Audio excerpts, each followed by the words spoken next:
Hello, everyone. You're listening to Z with Unlocking Greatness Podcast. This is going to be another episode of Let's Talk Business. Now, again, I'm not sure if I'm going to keep that name. That's just what I'm calling it now. I'm going to try to make this a short episode, but it's just brief, and it's called Is Now the Time? Is Now the Time? And the reason I want to talk about this is because sometimes we want to make a move, right? We want to do things, but we're just not sure if this is the time to do it. You know, sometimes, and I've heard you all say, Z, I feel like I know what God has told me to do, but I don't know if this is the time to do it. And my answer to this is going to be very, very simple. Spend time in the presence of God and ask Him. What I love about David, this is going to be very, very short. If you look in 1 Samuel, let me grab my Bible here. In 1 Samuel chapter 30, read the whole thing, but what's amazing about 1 Samuel 30 is this is when David and his men had returned from war. Now, to be honest with you, and I don't want to get into what happened prior to this, they were all really doing some things that was a little questionable, but I won't even get into that in terms of the battles that David had just come back from fighting. But here's what's interesting. In 1 Samuel chapter 30, when David and his army of men returned, basically his entire city had been raided. The Amalekites came in and they destroyed the city. They burnt it down. And I'm going to pick up in I'll just pick up chapter 30, verse 1. David and his men reached Ziklag on the third day. Now the Amalekites had raided the Negev and Ziklag. They had attacked Ziklag and burned it, and had taken captive the women and all who were in it, both young and old. They killed none of them, but carried them off as they went on their way. Then David and his men came to Ziklag. They found it destroyed by fire, and their wives and sons and daughters taken captive. So David and his men wept aloud until they had no strength left to weep. David's two wives had been captured. And I'm going to just go on down to verse 6. David was greatly distressed because the men were talking of stoning him. These are his own men from his army. They were talking of stoning him. Each one was bitter in spirit because of his sons and daughters. Now listen to this. But David found strength in the Lord his God. Some versions of our Bible says David encouraged himself. But listen to this next verse, which I think some people skip over.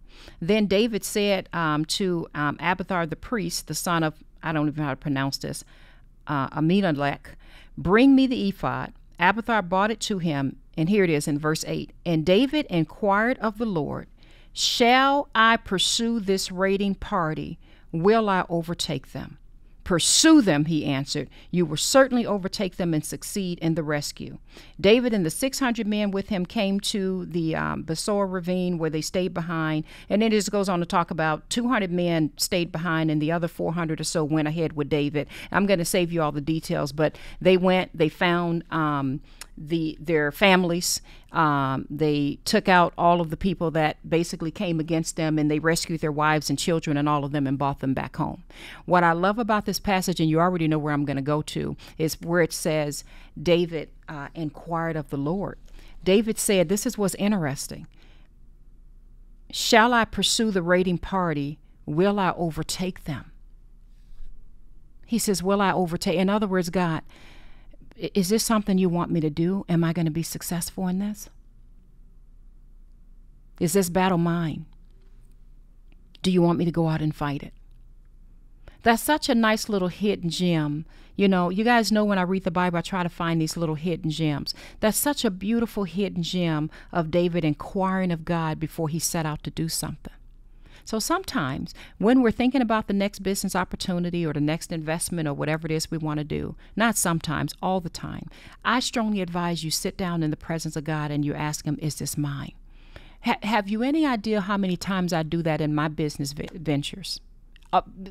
Every single time. I think I told you all before I even got this podcast studio, I walked around in this studio for a very long time. I think it was for a year, somewhere around a year, on and off. I would come in here and I would walk in each room and I would just ask God, is this mine? Is this what you want for me? Now, I had no idea what He even wanted me to have this room and everything for. He didn't give me that vision yet. And I literally would walk even in this very room and I would sit and say, what is it? Is this my space? It feels like it is, God. But what are you trying to show me? In each space, that's what I walked and did. The office where I have one of the units where I have my staffing agency and my firm, they know this. I paced in that office for probably a good year, if not longer, maybe 2 years, on and off. I would go in there and I said, God, this feels like this is mine. What is it that you want me to do? Is it mine? Is it mine? And I think I did a 3-part class, and you can go back and listen to that class if you haven't listened to it. But in that class, what I talk about is before you go out and get it, capture it in the spirit. Remember I talked about that? And for some of you, you may say, well, Z, that's weird. I don't feel I need to do all that. That's fine. Do what you need to do. All I'm saying is that for me, especially when it comes to anything involving business, entrepreneurship, making any type of financial move, I ask God, is it mine? Is this something that you want me to do? Give me the vision for it. Show me, is it for me?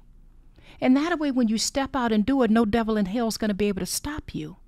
Remember when I talked the other week, a couple weeks ago, it wasn't even a couple weeks ago, it was probably 1 week or 2 weeks ago, when I said, man, out of the blue, I had some clients that called me and said, hey, Z, we're holding off on staffing right now. Remember I talked about that? I think there were about 2 accounts where they were holding off on, 2 of our biggest accounts. One account I've had for almost 20 years. And they just said, Z, we got to put a freeze on hiring right now and this and that. Remember how I said I had a talk with my staff and how they were just like, whoa, this is pretty major. These are some of our biggest accounts. Remember I said that?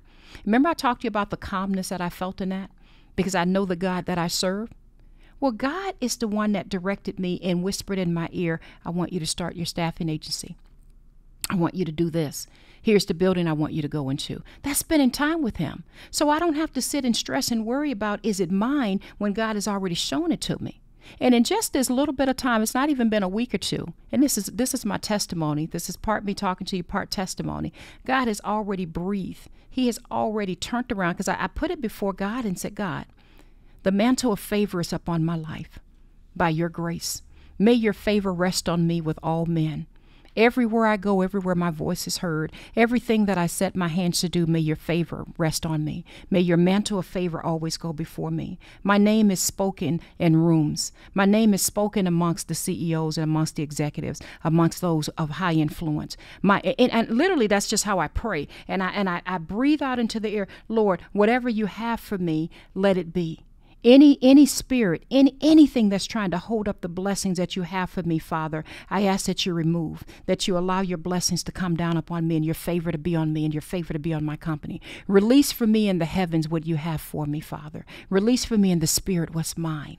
That's the prayer that I do. And I kid you not, within a week or 2 of me bringing that news to you, and I know it's the power of God moving through the hearts of men, those same executives contacted us again and say, you know what, we're not going to stop with the hiring and stuff. We need your services, Z. Let's just keep this going. Both of those, I think it was 2 or 3 of those accounts, came right back. I'm not surprised. I know the God that I serve. I'm not surprised. I know the God that I serve. But that's because I spent time with him saying, is it mine? Now, sometimes God pivots you and he'll dry up a well so you can go off and do something else.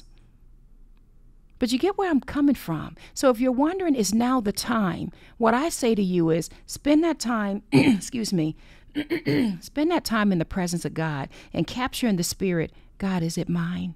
Is this the move you want me to make now? And if he puts in your heart, this is yours, my daughter. This is yours, my son. Then just like David did, David with less men, because 200 had to stay behind, so he had to go and defeat them with only 400, if I read it correctly. 400 or 600, something like that. David went and he was victorious. Does that make sense? So I think that's it. I just want to do a short lesson. If you're asking yourself, is now the time? I say put it before God and say, dear God, is it mine? And capture that in the spirit, okay? I love you all. This is Z with Unlocking Greatness Podcast. I'll be back. Bye-bye. Hello, everyone. Thanks for listening. This is Z with Unlocking Greatness Podcast. Please don't forget to hit the like, subscribe, and the notification button. Love you all. Bye-bye.